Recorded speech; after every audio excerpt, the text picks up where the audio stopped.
You know what was really interesting, and I thought he would just treat me like a bag of crap when I went in there. And I had heard rumors about him having a bit of an attitude problem.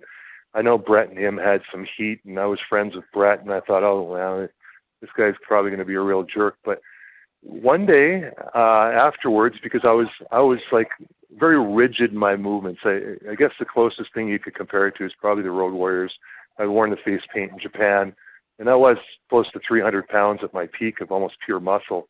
The way I threw a punch and just all the stuff I did was very rigid and power-based. And Scott Hall was loose and floppy and relaxed, and big difference in physicality. And if anyone could take some really great credit for having taught me how to do a couple of things, I would say it was him. He says, and he was so polite about it. I was blown. I was shocked. I was just like the blood drained out of my face. I couldn't believe it. And he was one of my idols too when I was watching it before I broke in. He says, "Hey man, do you mind if I just give you a little constructive criticism? Would that be okay?" And I was like, "Yeah, sure, of course." I was shocked, right?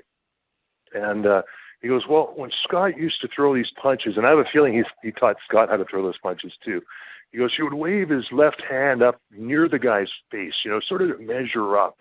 And then he'd reach way back with his right arm. And you're a little bit snug there. So if you loosen it up, bring it way back from right field here and sort of measure up with your left and then connect with your right, just like this. And he showed me a bunch of times until I got it. And then I said, "Thanks, man." And he says, "Yeah, no problem." And he walks away just calm and cool. And to me, I was almost one of the peaks of my career, I have to say, because I had so much respect for him.